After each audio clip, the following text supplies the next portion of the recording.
हमारी सोसाइटी में और माशरे में शोर की बहुत अहमियत है। बीवी हर वो काम और जतन करना चाहती है जिससे उसका शोर खुश रहे।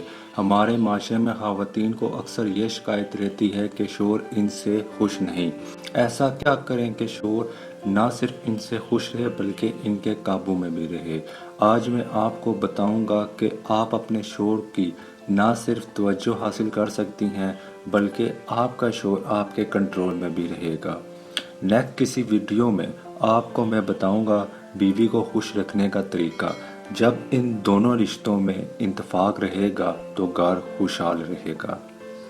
बीवी को चाहिए सबसे पहले वो हर चीज़ की जानकारी हासिल करे जो इसके शोहर के पसंद और नापसंद के मुताबिक हो।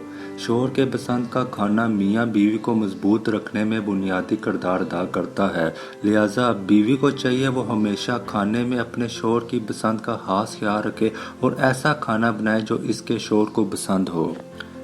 शोहर को अपनी तरफ मतवज्जो करने के लिए औरत को अपने बनाव श्रृंगार का इतना ही ख्याल रखना चाहिए जितना उसके खाने का।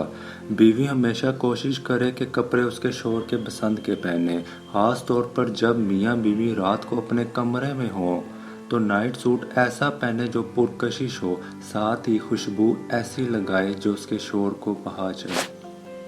बीवी को अपनी सफाई का हर तरह से खास ख्याल रखना चाहिए ताकि शोहर को ये महसूस हो कि इसकी बीवी साफ सुथरी और पुरकशिश है। हमारी औरतें शादी के 2-3 साल तक तो मुकम्मल ख्याल रखती हैं, मगर जैसे ही बच्चे हो जाते हैं तो अपना ख्याल रखना कम कर देती हैं।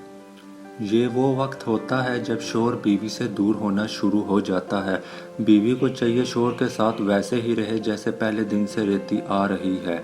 अपनी जिस्मानी सेहत का खास ख्याल रखे। बीवी अगरचा माँ बनती है, इसकी जिम्मेदारी में इजाफा हो जाता है। शोहर के वालिदैन से अच्छे ताल्लुक मियाँ बीवी के रिश्ते को मजबूत बनाता है।